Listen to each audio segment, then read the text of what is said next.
Indonesia turut berduka atas bencana gempa dahsyat yang melanda Venezuela. Melalui Kementerian Luar Negeri, pemerintah Indonesia menyampaikan belasungkawa mendalam kepada pemerintah dan rakyat Venezuela setelah dua gempa besar pada 24 Juni menewaskan sekitar 1.400 orang serta menyebabkan kerusakan parah pada berbagai infrastruktur. Pemerintah juga menyampaikan simpati kepada keluarga korban dan seluruh masyarakat yang terdampak tragedi tersebut. Gempa berkekuatan magnitudo 7,2 yang terjadi di pesisir utara Venezuela disusul gempa kedua bermagnitudo 7,5 hanya berselang sekitar 1 menit. Hingga kini, proses pencarian korban masih terus berlangsung dan jumlah korban jiwa dikhawatirkan terus bertambah karena banyak warga yang masih tertimbun reruntuhan. Indonesia pun menegaskan solidaritasnya serta menyatakan keyakinan bahwa rakyat Venezuela memiliki kekuatan dan ketangguhan untuk bangkit dan pulih dari bencana ini.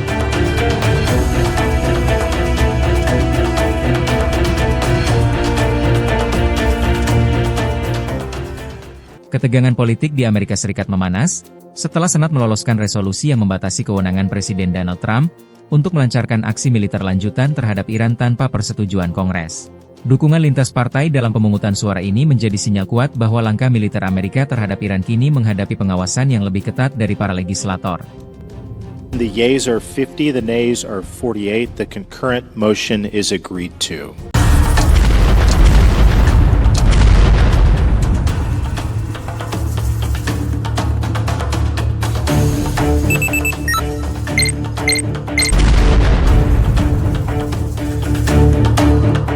Gelombang serangan besar kembali mengguncang Ukraina. Rusia mengklaim berhasil menghancurkan pusat komando drone dan menyerang sejumlah fasilitas energi di beberapa wilayah, termasuk Kiev, Sumy, dan Chernigov. Kementerian Pertahanan Rusia menyebut bom FAB-500 dan rudal KH-39 digunakan untuk melumpuhkan target militer Ukraina. Sementara itu, militer Ukraina melaporkan Rusia melancarkan 56 serangan udara, menjatuhkan 163 bom berpemandu, serta mengerahkan lebih dari 6.300 drone dalam 24 jam terakhir. Konflik yang telah berlangsung sejak 2022 itu terus menunjukkan eskalasi, meski rekaman yang dirilis Kementerian Pertahanan Rusia belum dapat diverifikasi secara independen.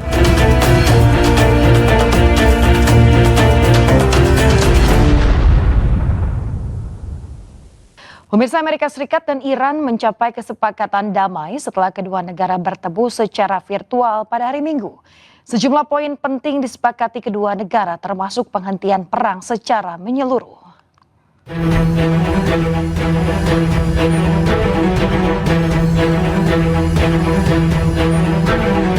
Amerika dan Iran telah sepakat berdamai meski baru bertemu secara virtual pada Minggu 14 Juni dan baru akan menandatangani kesepakatan pada Jumat 19 Juni di Swiss. Tercapainya kesepakatan dua negara ini ditandai dengan asap putih yang keluar dari Gedung Putih sebagai tradisi yang selalu dijaga di Gedung Putih. Beragam spekulasi menyebut ada upaya agar Iran dan Amerika tidak mencapai kesepakatan, termasuk spekulasi isu perbedaan pendapat di pemerintah Iran. Namun isu ini dibantah tegas oleh Presiden Iran. شورای امنیت نشستن و با قاطعیت با تمام اکثریت قاطع به اصطلاح حالا مسبب کردم الانم دارم گفتگو میکنن که ببینن چجوری هر چیزی هم که صلاح باشه رهبری نشون بده همه ما هم سپاه هم بسیج هم نمیدونم دولت همه ما اطاعت خواهیم کرد. Dikutip dari kantor berita Mer Iran, sejumlah poin telah disepakati di antaranya. Berakhirnya perang secara menyeluruh, pencabutan blokade Amerika di perairan Oman. Selat Hormuz dibuka, sanksi Iran ditangguhkan. Rencana rekonstruksi Iran senilai 300 miliar dolar Amerika. Pencairan aset Iran yang dibekukan sebesar 24 miliar dolar Amerika yang setengahnya dibayar di muka. Serta pembicaraan nuklir dalam 60 hari. Sejumlah negara sudah menyampaikan dukungan dan ucapan resmi atas tercapainya kesepakatan damai Amerika dan Iran, termasuk dari Sekjen PBB Antonio Guterres. Pemirsa, Presiden Amerika Serikat Donald Trump mengklaim berhasil mendorong tercapainya kesepakatan besar yang disebut akan membawa perdamaian dan juga keamanan di kawasan Timur Tengah. Melalui unggahan di media sosial, Trump menyatakan banyak presiden telah mencoba untuk berdamai dengan Iran dan semuanya gagal. Para pemimpin kawasan ini untuk pertama kalinya menemukan presiden yang mampu membantu mewujudkan perdamaian sejati. Trump juga menyebut dengan dibukanya selat setelah penandatanganan kesepakatan pada hari Jumat 19 Juni 2026 akan memungkinkan pembersihan ranjau serta memulihkan arus distribusi minyak.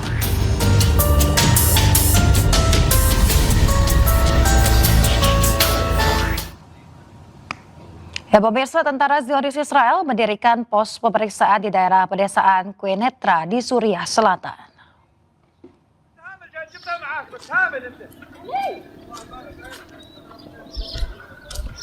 Pasukan bersenjata Israel terlihat di sebuah pos pemeriksaan di desa Saida al-Jolan di daerah pedesaan Quneitra di Suriah Selatan dalam rekaman di hari Senin.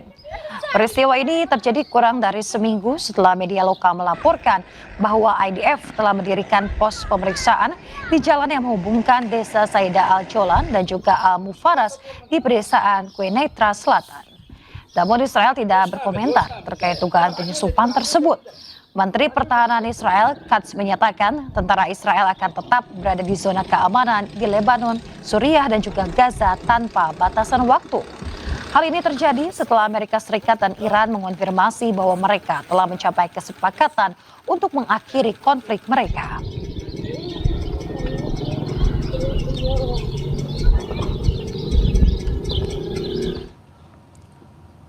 Pemirsa, pasukan Israel kembali membongkar paksa rumah-rumah warga Palestina di kota Jenin, tepi barat yang diduduki.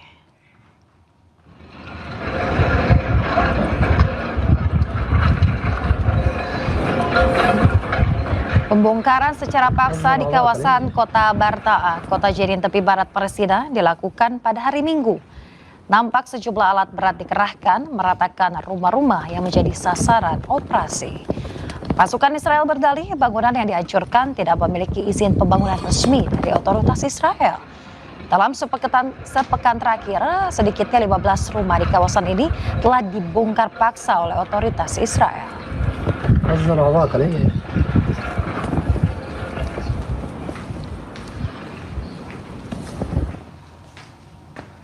Pemirsa, gelombang pengungsian kembali terjadi di jalur Gaza. Puluhan keluarga meninggalkan rumah mereka di bagian timur kota Gaza setelah muncul laporan bahwa militer Israel memperluas wilayah kendalinya.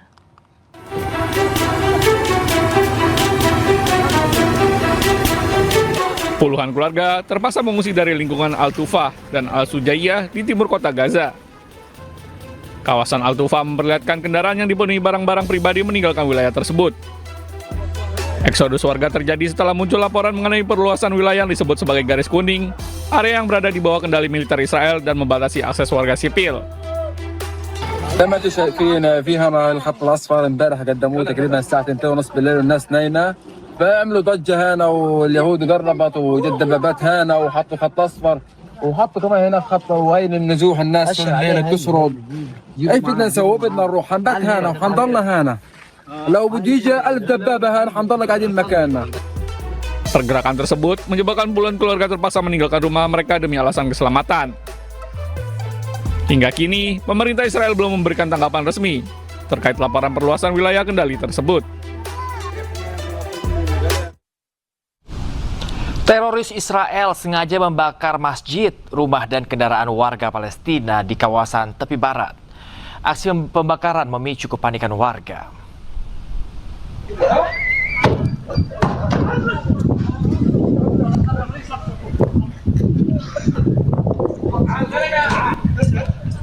Warga berusaha memadamkan kebakaran Masjid Al-Nur di desa Burqa, Ramallah Utara, tepi barat Palestina. Kebakaran masjid dilakukan sengaja oleh teroris Israel. Selain masjid, pemukim ilegal juga membakar kendaraan-kendaraan warga yang terparkir di jalanan. Bahkan pada salah satu kendaraan yang dibakar, masih terdapat pengemudi dan penumpang di dalamnya.